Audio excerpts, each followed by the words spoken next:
I lost a lot of people that I really respected when I first started teaching the class that would just shame me and be like, what the fuck is she doing? I was living in New York. I was dating somebody that was in finance. I worked at Ralph Lauren, and none of it felt like me. I wasn't fulfilling the part of me that felt like I was offering something that could potentially lend a hand. So I said, I'm going to just start teaching something in the building that I live in. And that's how the class started. I'd gather a group of people. It was like 3 at first, and then 10, and then it grew from there. There was this big storage closet. It was big enough to put 10 mats in, and this little community just started building out of there. And that was like the word on the street, like, oh my God, that's so hard. It's like, yeah, right, let's practice. I'm sure that I broke a lot of rules. There was a lot of pushback, and still is. It just kept coming through, like, do it, do it, do it. And then I hired a team, tested, iterated, hard launched it January of 2020. And now we stream to 73 countries all around the world. You developed this unique style of movement and flow. How did you give yourself permission to do that? Talk about how you developed the format of the class. Like, where were you drawing this inspiration from for this really interesting way you were teaching? Because in my experience, when you back in those days when you learned yoga, there was a tradition and you were supposed to teach in accordance to this tradition. And if you veered away from the tradition, you were watering it down, you were adding stuff that was unnecessary to it. So there's all this pressure that new yoga teachers feel when they're starting off teaching, that I need to sound and honor this and sound like this person and make sure I do you check all the boxes. And, you really developed this unique style of movement and flow and affirmations and all these things. So talk about how did you give yourself permission to do that? Did you test things out and people lost interest and you're like, I can't do that anymore? Or people found people engaging, you have to give people permission. Like, I know that was a process. Yeah, I mean, that time that I had with no name, that was the marination tank. And I didn't even know. I was never going to be anything. I was never going to do anything beyond this. So I felt the freedom, and I wasn't saying to people, you know, sign up for $9.99 a month kind of thing. So like I have to show up in a certain way. But I did, probably because of my work ethic. I would show up at 9 a.m. Monday, Wednesday, Friday. I would have a plan. I know that for me, repetition of movement without choreography allowed me to access my thought process. And I know that when you repeat a movement for a really long time, it's going to turn your muscle group on fire. And then if you add your breath, which has always been the tool for me, and I think the biggest one for many, but and close your eyes, and then add music, right? Um, you have access to yourself. So that was there. It's interesting that you say that about yoga, because trust me, there was a lot of pushback, and still is. I lost a lot of people that I really respected when I first started teaching the class that would just shame me and be like, what the fuck is she doing? And in me, I was never like, oh, I'm like taking this thing and I'm going to plagiarize it and like change the words and not honor something that where I learned it from. Because I have a lot of reverence for these practices and teachings that people hold and share and move forward in the space. But that wasn't the energy that was moving through me. It was rogue. It was like I needed to use sound because that's how I was able to get energy out. So the combination of repetition of movement, we start on the, one beat per song, squats on the beat, close your eyes, use the breath.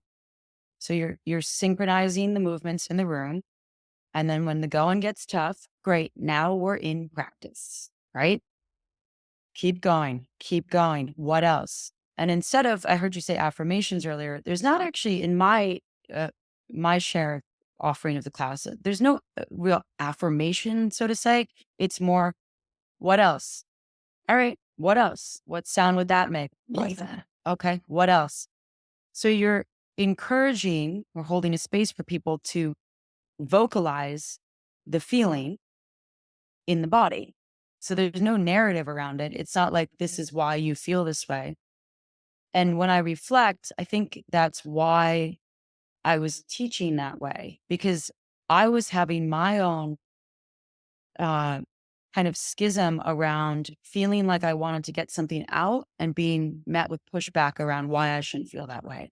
around why I had what I needed, around why it wasn't okay that I didn't feel, So the use of sound is for me one of the more important parts of class.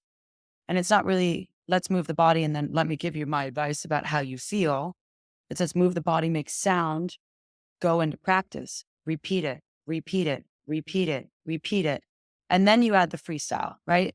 Then you flush it from the cells. So to answer your question, it marinated for about 2 years. It started at first as just like a really, really gnarly workout. And, that's because I've always been very physical. And that was like the word on the street, like, oh my God, that's just so hard. It's like, yeah, right. Let's practice, let's practice. Because if you can practice, then when that other thing comes up, that other obstacle, that other hurdle, you're like, right, you lean into the tools that you've learned. And for me, it's the embodiment. It's to learn by doing, showing yourself. So I don't know if that answered your question. Yeah, at what point did it transition from being like a passion project for Mama Kia to becoming like a thing? Like, this is what I'm doing now. This is a brand. This is we're gonna make some money potential. Not, just we're gonna just make it a legitimate business. I mean, I'm still waiting for that. I'm just kidding. I feel that sometimes. I swear.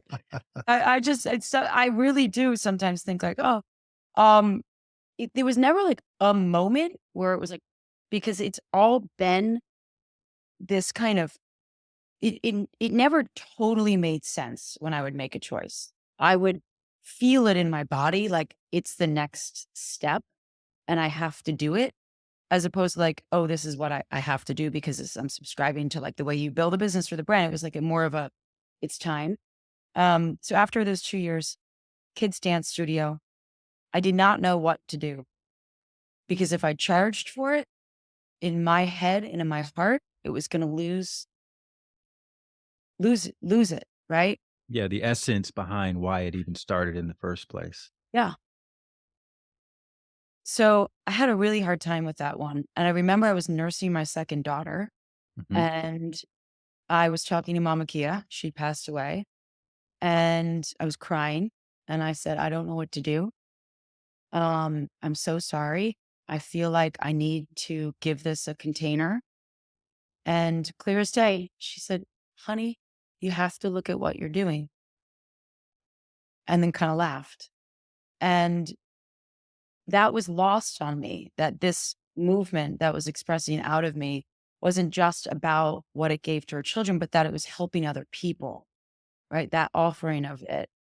And it was in my own war, right? Like, oh, if I'm not just giving everything, then who am I? I'm like, um, so we created a structure where we donated a portion of the proceeds to Mama Kia every month.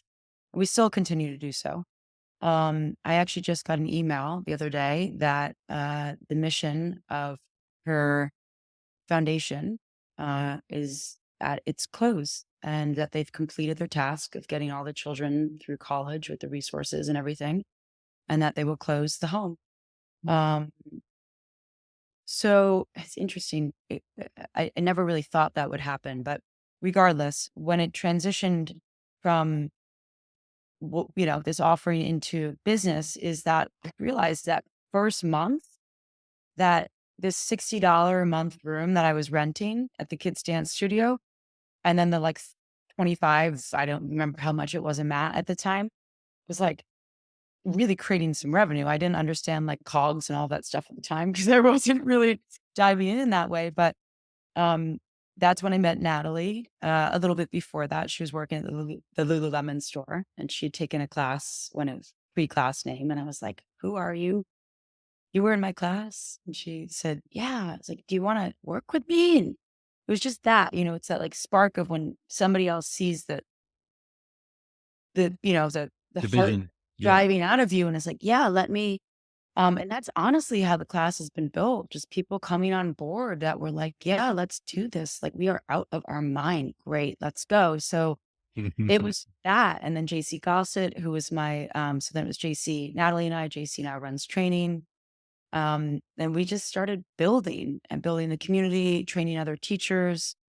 And then after a couple years, I finally opened my own studio. That's a whole other story. Um, which wasn't really me making ends meet. We'd never turned a profit. So I decided that we had to either scale through brick and mortars or do a digital product. Mhm. Uh, Sat with that one for a while because I didn't want to bring cameras in the room.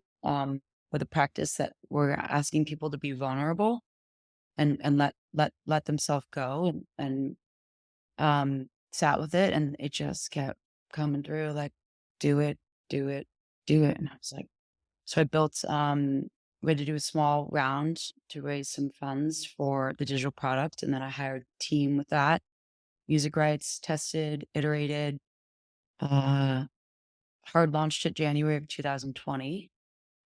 And now we stream to 73 countries all around the world. Hey, so a lot of you all have been reaching out with guest suggestions. Like, you should interview President Obama. You should interview Oprah Winfrey. And look, I'm definitely sending out invitations to people like that all the time.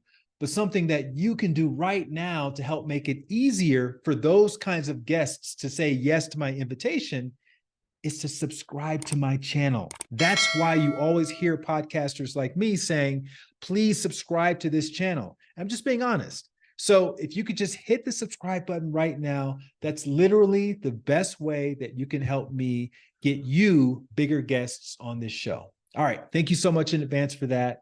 And back to the show. We met not long ago in, how do you say it? Ibiza? You have to like, Ibiza. I Ibiza. searched this because I didn't want to be that person, like saying the thing in the way that makes you be the person that says the thing in that way. Ibiza. Right. And we met in Ibiza, and it was a wellness conference, weekend wellness conference. You were doing the class there several times. I unfortunately did not make it because I don't do jet lag very well, and I was coming from Mexico, and I had to give a talk that I was still prepping for, so I ended up sleeping, trying to stay up till 4 in the morning to stay on Mexican time, and sleeping through it. But your reputation precedes you. I've heard so many good things. I've actually collaborated with the class before, back when it was called uh, the class by Taryn Toomey. Now it's just called the class. Natalie, you're one of your first, I believe it was one of your first teachers, right? Natalie Yeah. Kunis. He was first person that said yes to working with me when I was like, I have this really weird idea. And Yeah, she was like, yeah, yeah, yeah. out of So our she minds. she and I did something. I think it was either right before the pandemic or during the pandemic. I can't really remember now. It was a few years ago, but I've been hearing about you and wanting to talk to you. And then when I got a chance to meet you, I was like, oh my God, I got it. I got why, you're people are drawn to you so much. And so now I want to go and unpack your backstory and find out what makes you so special. Oh, thank you. I'd like to say one thing, and this would be the summary of the whole class. It originally was the class in lowercase font with a period, and underneath it, it said peace through strength. And at one point, I had hired somebody to help me with the business, and that's when it became the class by Taryn Toomey.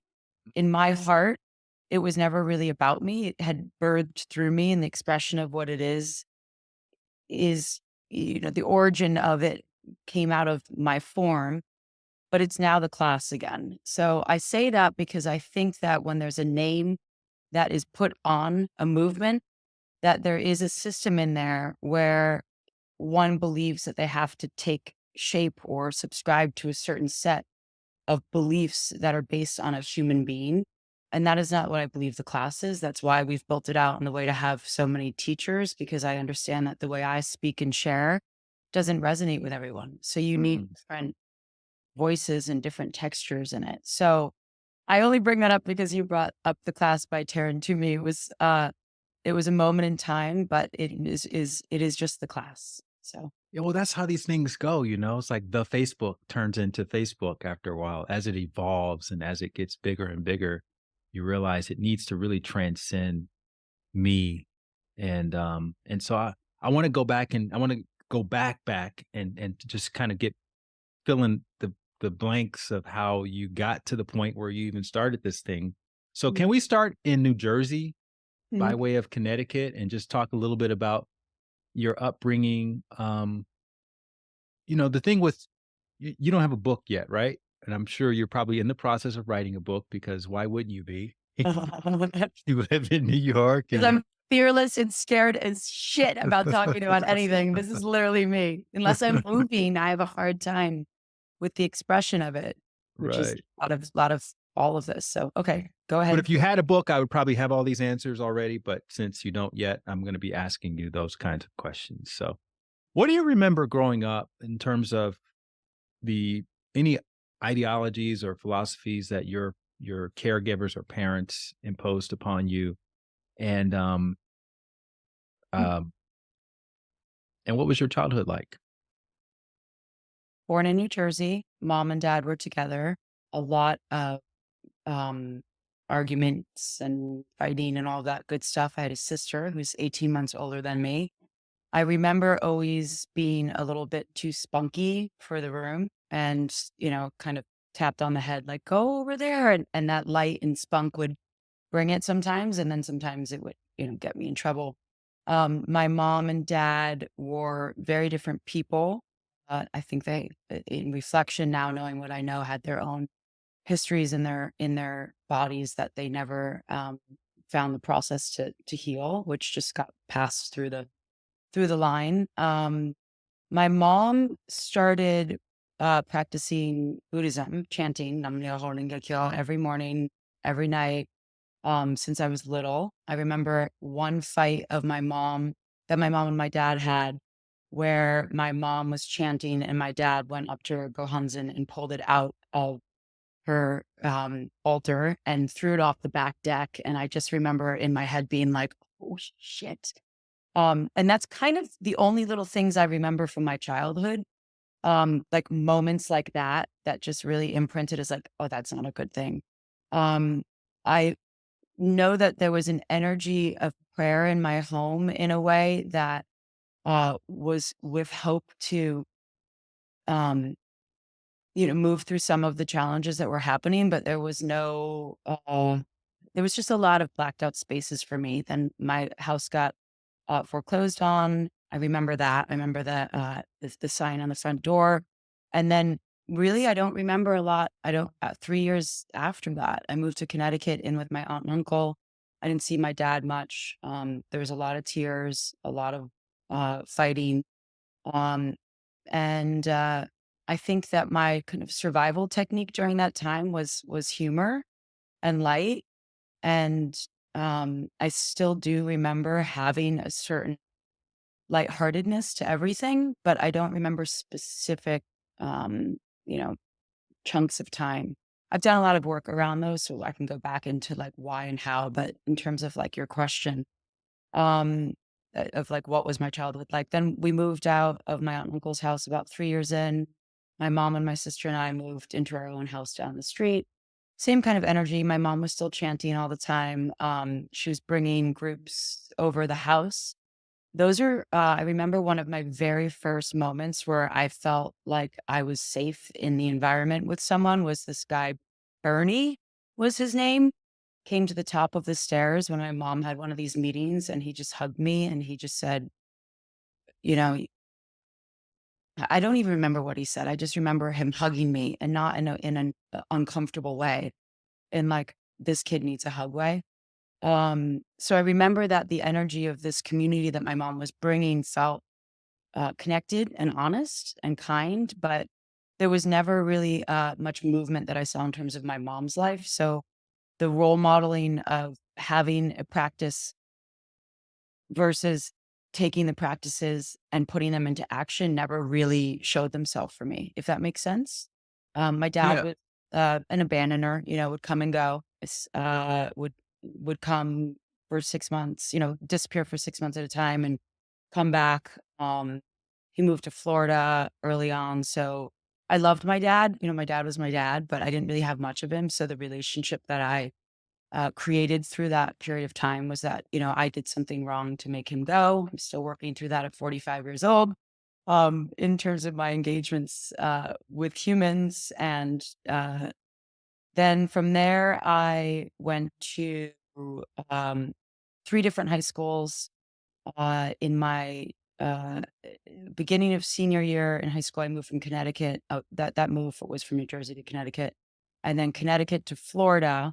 A few weeks into my senior year in high school, moved down to Florida with my dad. So lived there for about a year and a half, and then moved out on my own. Kind of hit the school of life. Um, was working as a beverage cart girl in the beer cart situation. Loved that time of life, going backwards on the golf cart or on the golf course, and started teaching step aerobics. I remember I walked into this gym when I was 18, and this trainer, whose name was Saul, saw me and said, like, you know, or I went up to a woman there and I said, "Are you hiring for aerobics instructors?" And I had no history of any of that. And this guy, Saul, saw me do that and said to this woman, whose name was Holly, "I think you should train her. She's got like a spunk to her." And she took me under her wing and trained me how to teach step aerobics. So I started teaching step aerobics. That was 18, 19. Movement's always been a huge part of my life, sports and anything where I could move my body to regulate.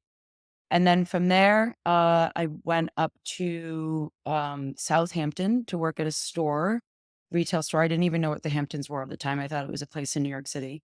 And started working in that store. Ended up going to another town, was trying to leave the store I was at. A woman from Ralph Lauren saw me interviewing. I walked into the store and said, "Do you need a job?" And I said, "Actually, I do." So she gave me a 2-month job for a summer gig up in the Hamptons. And I was like, "What is this place? Like, oh my gosh, there's like they dress you and all of this." Like, it was kind of my first hit of that kind of energy of brand, for lack of a better word. And then I moved to Florida to work in their Florida store and then back up to the Hamptons.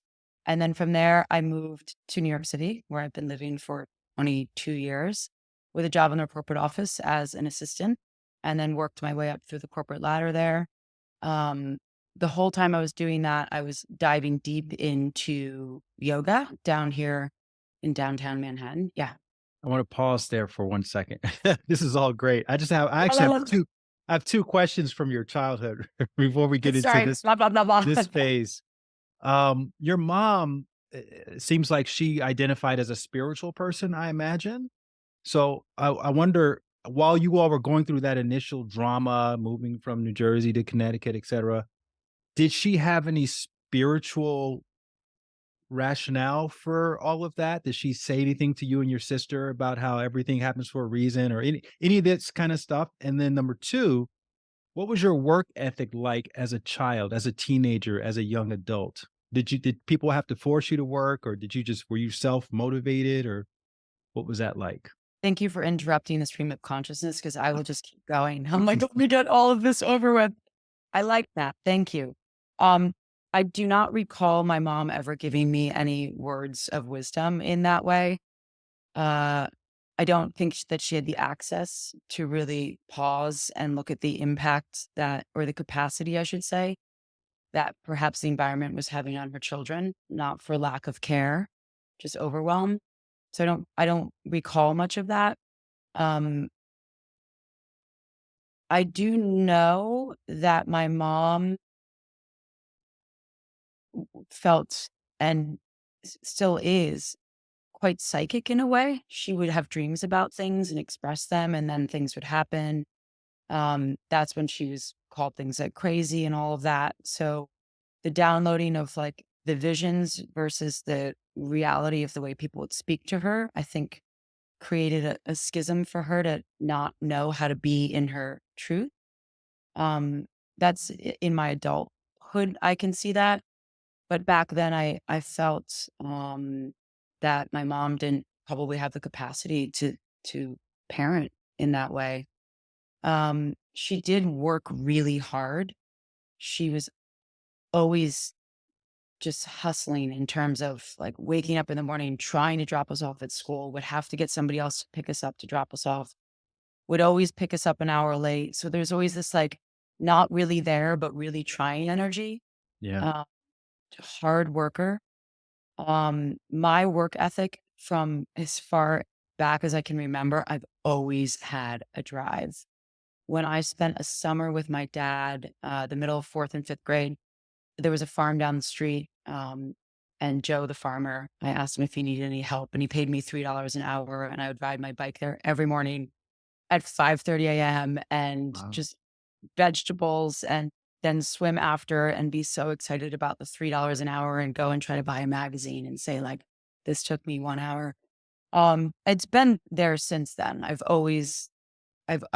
loved working. I've loved being in the field of all of that. And, And then one other thing, what was your idea of success like? Having seen your mom have to, the foreclosure, and were you thinking, I need to own my own stuff. I can't be in this situation. I need to be a business owner. Like, what were you thinking in terms of as you were now becoming a young adult, working in Ralph Lauren?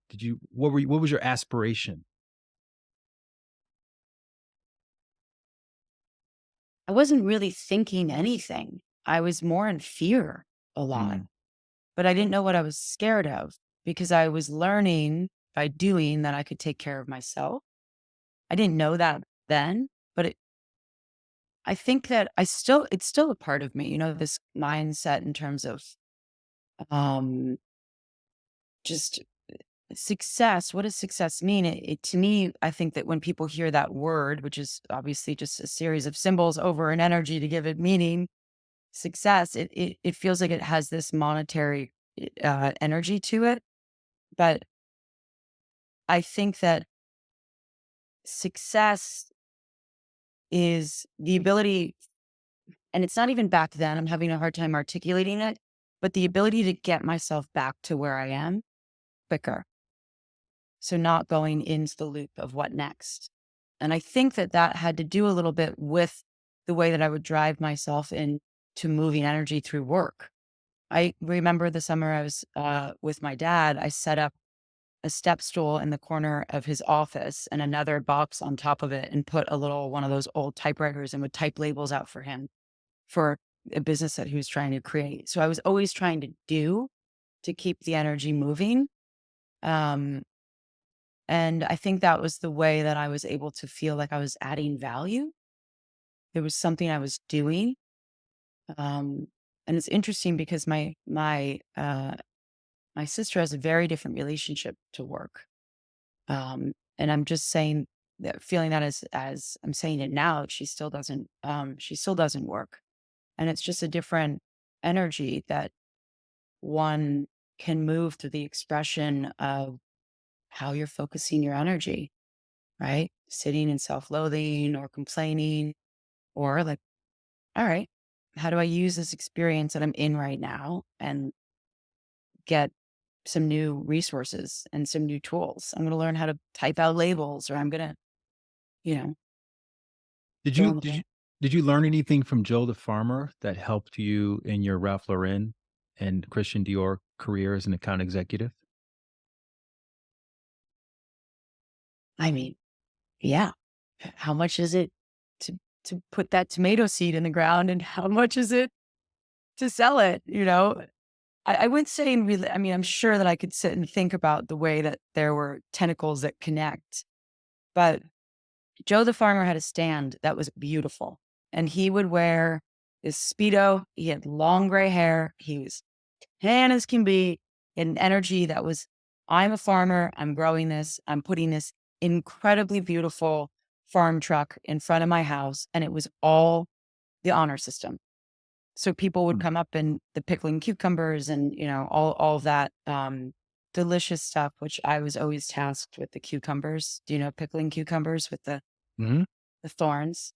Um, and it was just the honor system. I think he probably made a lot more money in the honor system than he would have had he put a dollar on the tomato. Yeah. So I don't know the direct relationship to that um, and my kind of corporate career, but that certainly was the embodiment of someone that was showing what they were passionate about and being in just complete truth around the way that they expressed it, you know? Mm. Joe the farmer was Joe the farmer. Joe the farmer wasn't trying to succeed or make more money. This was his art, you know? So I love Joe. He died a few years ago. I found out. Mm. Fine. Mm. Yeah. I love that. And so while you were at Ralph Lauren, you started dabbling in yoga and shamanism, or you studying with a shaman? Yeah. So I always moved. Um, Sports, aerobics.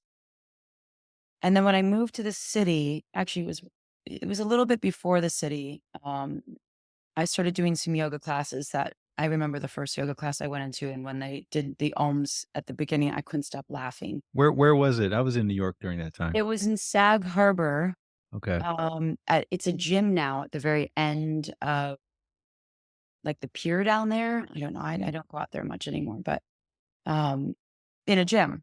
And I couldn't remember. I couldn't stop laughing. I felt so embarrassed. I couldn't stop laughing, but clearly it was an energy of something.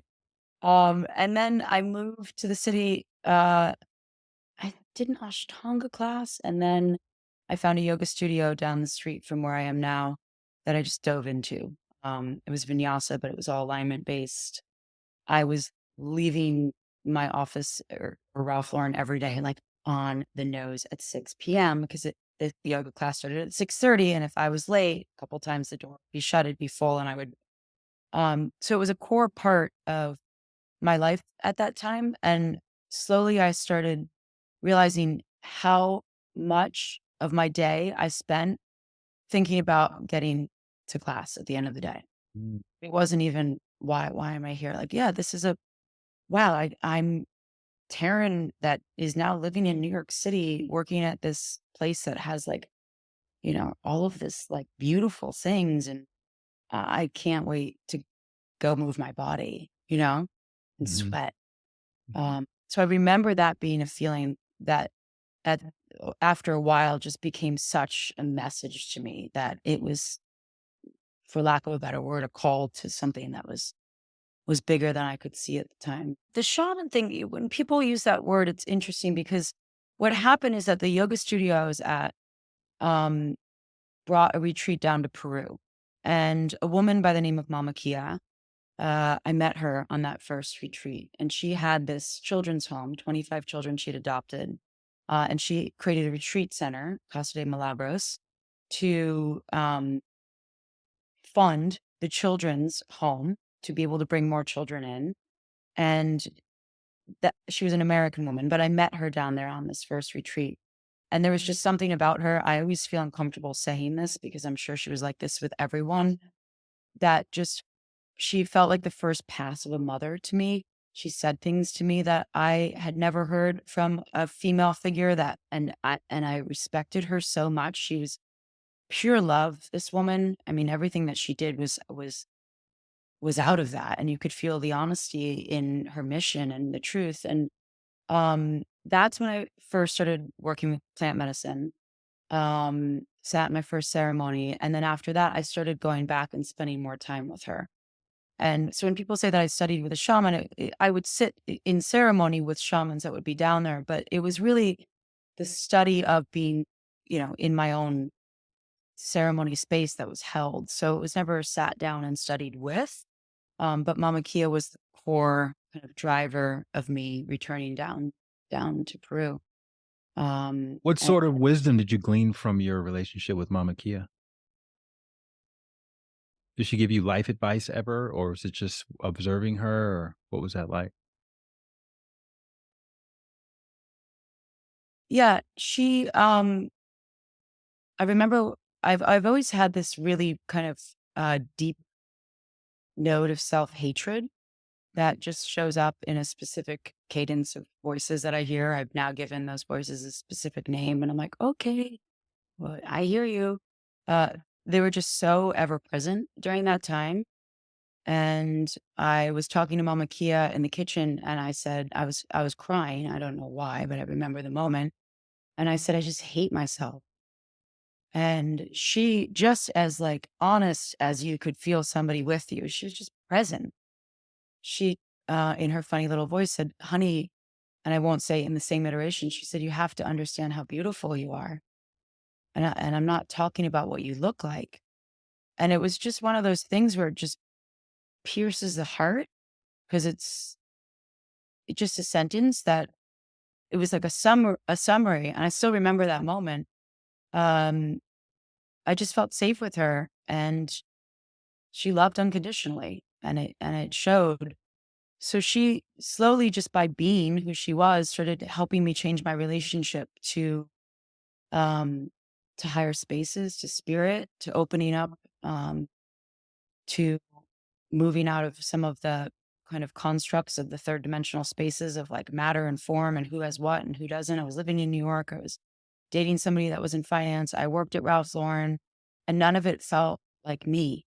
Mhm. And I didn't know. I do remember after like the third time that I'd left, I got a little freaked out when I came home because I started thinking I was going to run away and move to Peru and not talk to anyone anymore. Um, could have been a choice, could have been a different path, but I stayed in the city and I got married and I had children. And, it's interesting because I reflect back to that time and I have this response, even talking about her, where I feel like I don't want to say that my relationship with her was what it was. I don't want to feel special in a way where she and I had this thing because she was um, so important to me. That's my own work around it, right?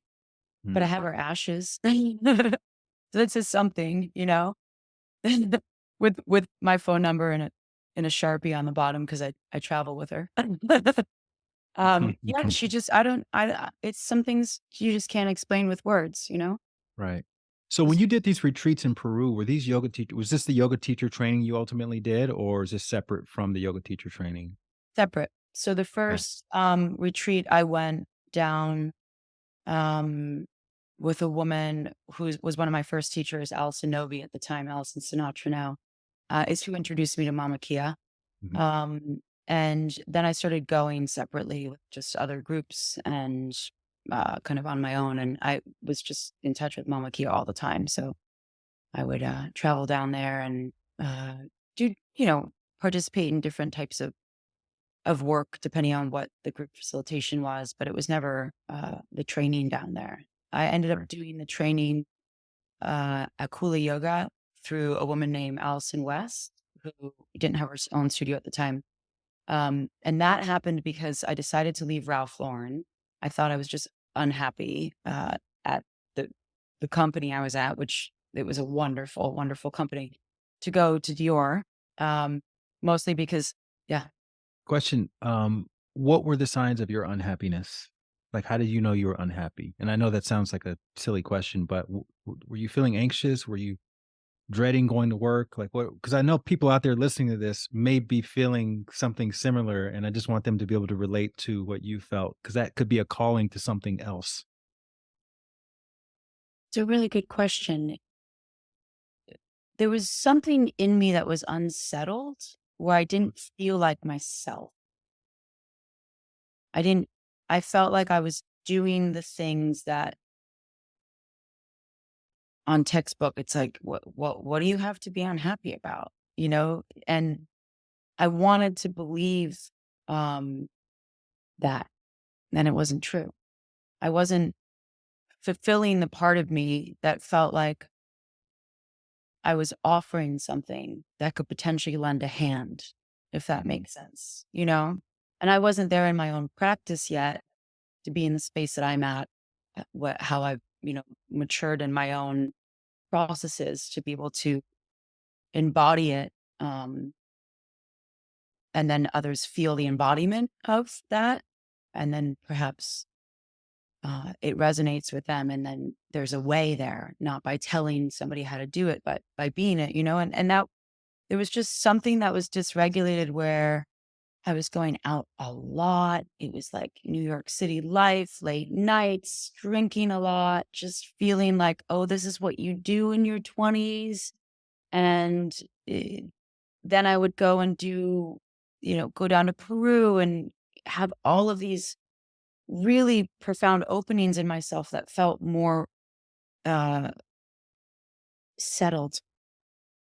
I felt more settled, it wasn't this like, um, because I feel like you'll know because it being is much easier, right? Being yourself is much easier. It's not this like, oh, kind of like rush or the energy of like, what next? It's just,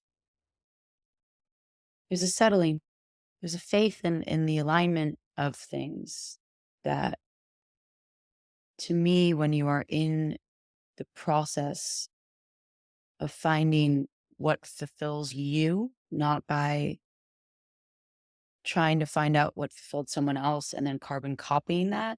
Mm. Um,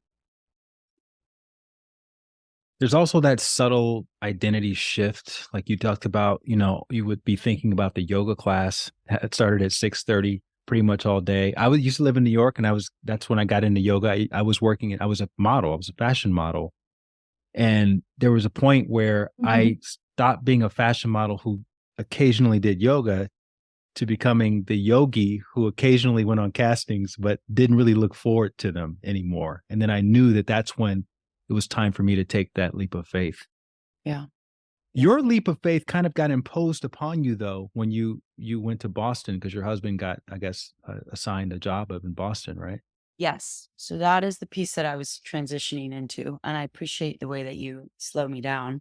So Ralph Lauren, the question around there was something unsettled. Of course, I wanted to like put it on that it's this thing happening as opposed to this thing uh that I'm not listening to or I'm on my way to finding um or hearing.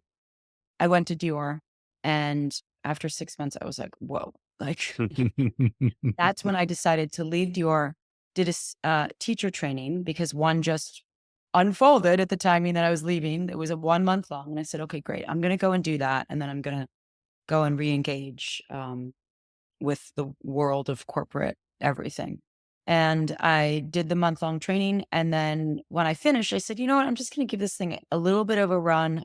It's a conundrum with yoga or any teaching. You have to teach to learn to teach, to find your authentic voice. At first you're just going to classes you love and kind of saying the same thing. And, you know, so I tried for a couple months and then, it was maybe 2 or 3 months in.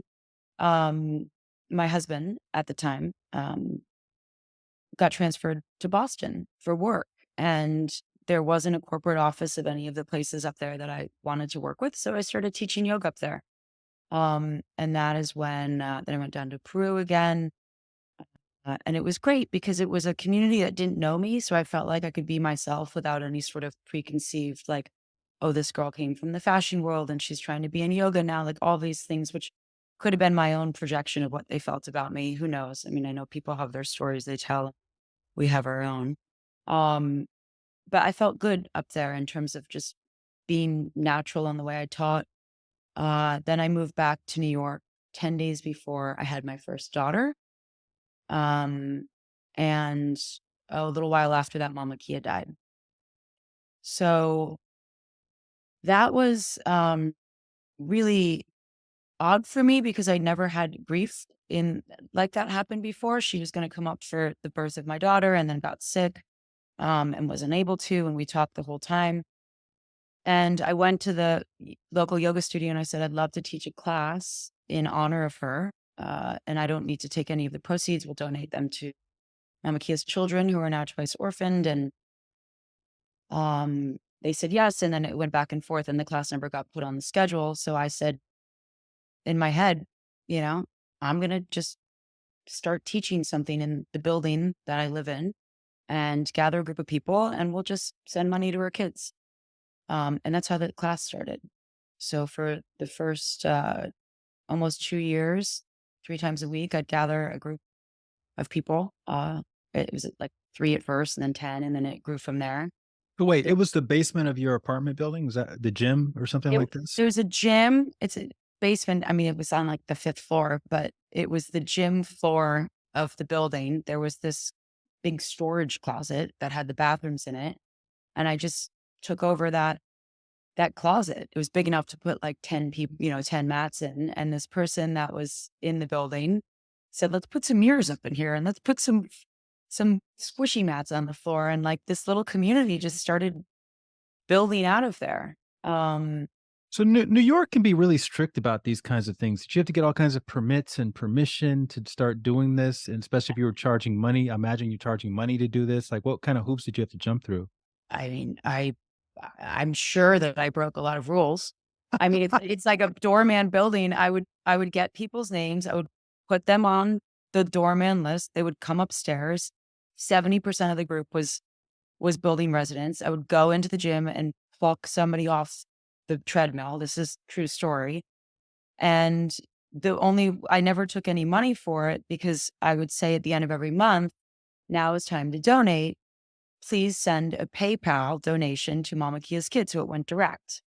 So that's how it Hmm. started. It was fully Um, for Mama Kia. It wasn't for you at all. You were just raising money for her kids. You just that was it. And actually, wow. the way it first started is that it wasn't intentional. I wasn't like, I'm going to create this new method and we're going to donate the money to Mama Kia's kids. And like, it was more organic. It was that I was so crushed that I wanted to teach this class. I was crushed. When I tell you, if somebody said like, just let it go, figure something else out. It took me weeks to get over the fact that I couldn't teach this class there. And then I just gathered 2 people and 3 people. And then they were like, how can we pay you? And I would say, well, just send money to this PayPal link. So it organically happened. It wasn't like a formula. And then it just grew from there. And then after 2 years, I couldn't think of what to name it. So I named it the class. When I met you in Ibiza, and I didn't know about your backstory at Ralph Lauren and all of the fashion days, but I looked at you and I said, "Oh, this woman is a fashionista." And then, looking at your brand and your social media presence, it's clear that something translated from the fashion days to what you're doing now with the muted tones and everything is sort of in sync. So just talk a little bit about that. What was that thing that translated? What did you learn working in fashion that you now incorporate? Because the book, people do judge books by their cover, actually, and it can you're communicating a message just from the way that you present your palette, your photography, and all that. There's nothing that's arbitrary, I believe, at least. So, can you talk a little bit about that? That influence? Yeah, I think that when I was at Ralph Lauren, being in that space of understanding just ethos of a brand, right? There was a very specific energy at that company in the corporate office, in the stores. And it wasn't that I was intentionally picking it up, I just lived in it. So I do think that that likely influenced what touch points of a brand feel like. That said, I have always been into style and I feel a lot through my eyes. I see little things on since I can remember. If there's a thing that's off on the corner of a photo, I can't get my eye off of it. So there is an attention to detail because for me, which has slowed a lot of things down, my relationship inside my company, people call me the CDO, the Chief Distraction Officer, because I'm like, wait, no, no, no. Um, The OCDO. there we go. I like that one more. Well, that's the funny thing. I'm the opposite of OCD. I mean, everything's just, if you were to look behind the scenes right here, like my apartment has exploded. I'm able to live in complete disaster because that's how I grew up, but I can get organized when I need to use precision and say, okay, sit down and focus your attention. Um, it's really just the expression of what moved me through visual storytelling is um, the brand. I think that's what probably skipped people up at first, right? And maybe still does. They look at the brand and they're like, what is this packaged spirituality or something along those lines? But the truth of it is that it was just the honest expression of how I was able to storytell and share a feeling through visual and copy and all of that. It wasn't uh made in a boardroom. Mm. It was the expression of my inner world out. Um, which is probably why I still take things personally when people criticize it. But, you know, people have reactions to things. I get it now. I've kind of separated myself from that. Um, Talk about community building. 70 something countries is no small feat, going from a basement with 2 or 3 people that you pulled off the treadmill. So you probably have made every mistake in the book when it comes to building your community. What are some of the main, maybe 2 or 3 takeaways that you would give, maybe advice you would give to your younger self at the very start of that part of the journey? wow. Oh, gosh. That question, the advice to give your younger self. I'm like, I'd scan like 2, 3, 16, 4, like, um, just to trust your instincts, Mhm. and to What is an instinct though? Let's break that down just because about to s you mentioned, you heard these voices and, you're praying to Mama Kia and like, is that your instinct you're talking about? Like how can people identify their instinct? I love that question because that's where I was just about to go. And to understand your own tendencies around instinct versus projecting your fear into the Mm, field and making it happen, right? So it's either that you have a feeling about something and then you put it into the world. And because the essence of it was honest and aligned, call it with whatever you will. I mean, I use the word divine, I use the word God. It's not in a religious way. Um, that it will likely show up by bringing you what it is that you need, whether that's community, whether that's the resources, whatever it is. And it doesn't have to be tangible things. It could be the conversation, meeting a mentor, but that's the pay attention thing. So that's how you can differentiate. I had an instinct, I put it into action, and then I'm going to reflect, oh, that was my instinct versus I had a feeling about something and I'm going to override it. And I'm going to say, oh, I had a feeling. And then you do something and shit hits the fan, right? Like it was imbalanced. It wasn't feeling integrated, but you did it anyway because you believed in somebody's opinion or whatever it was. So for me, it's really learn by doing, do the thing, reflect. Where does the instinct come from? And also, I believe, this entire thing would not have ever been anything without the community of people that have worked with me. It's like I can have an instinct and then I have people around me that believe in the class and the method that can challenge those instincts and allow for you to feel like you can separate out. Is that me just saying like, oh, that's my instinct and we're going to do that because that's my feeling. And it's actually a control thing. This is what I want. And I'm going to override you and say it's my instinct versus like a feeling where you're like, the instinct to me actually feels somewhat settling, not reactive, you know? But I think that acting on the instinct and then noticing what that feeling felt like when you felt it is what helps you to start to trust your instincts, right? Because there's instincts and then there's like activation of old wounds and like all these other things we can go into. Um, and getting slow with those things, that's a I, self inquiry.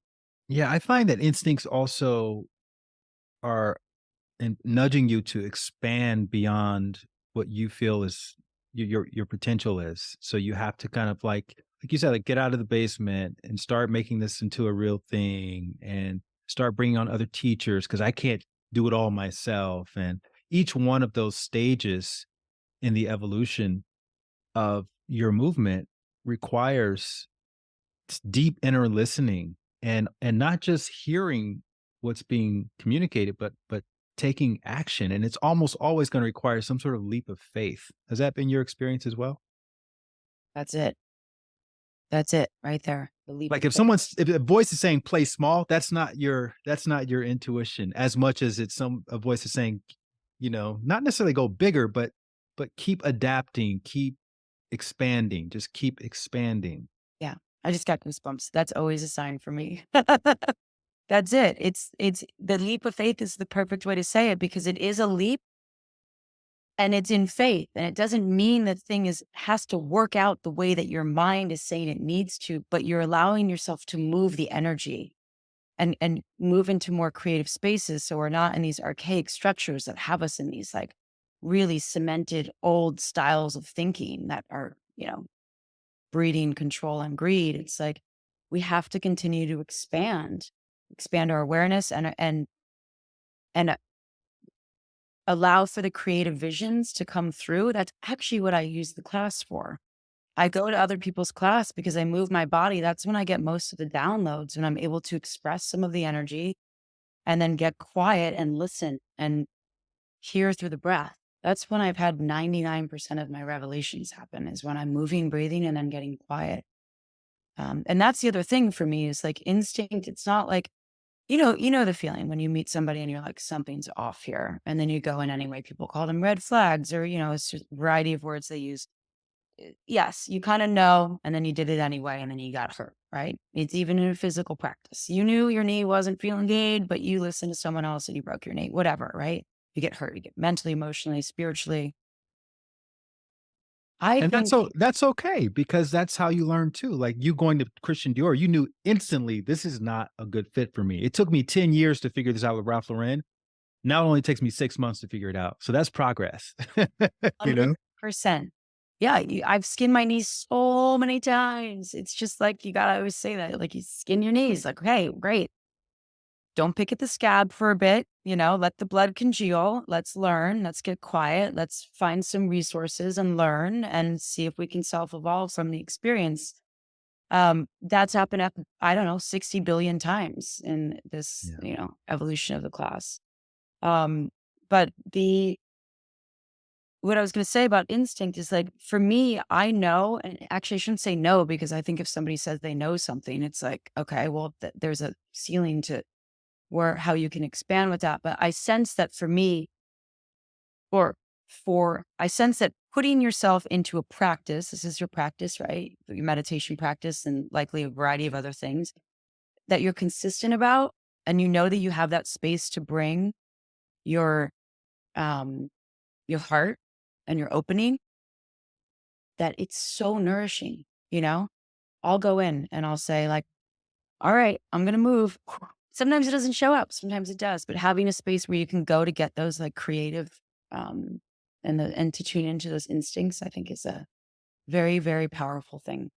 If people listening to this want to have the experience of the class, what's a way they can do that, IRL or digitally? Yeah. Thank you for asking. This is the piece I always miss. Theclass.com. We have a digital platform. So you could subscribe to that. There's live stream classes that are in and out of our New York and LA studios. So you can live stream into our studio in Tribeca, and we have one in Los Angeles. And then there's just tons of digital content on there, from meditations to breath work to this series we have that's called There's a Class for that. Um, yeah. And I if mean, they want to study with you specifically, I know you have a bunch of wonderful teachers, but let's say they just want to have one experience with you. They do that digitally mainly, or in New York? yeah, New York. I'm in New York. I teach on Mondays at 11 a.m. Eastern time and Wednesdays at 9. And then I just record content too that lives on the platform every week. But that's it, real life. And then we retreats all over the world. We're coming to Mexico, actually, February. Amazing. Yeah, come join. Well, thank you so much for sharing your story. And it's an honor, again, just getting to know you a little bit better. And I'm looking forward to the next time I get to see you in person and Yeah. give you one of those nice long hugs that we were sharing in Spain. You're good. Thank you, Light. Thank you. If you like that video, you're going to love the next one. Click this thumbnail right here, and I'll see you over there.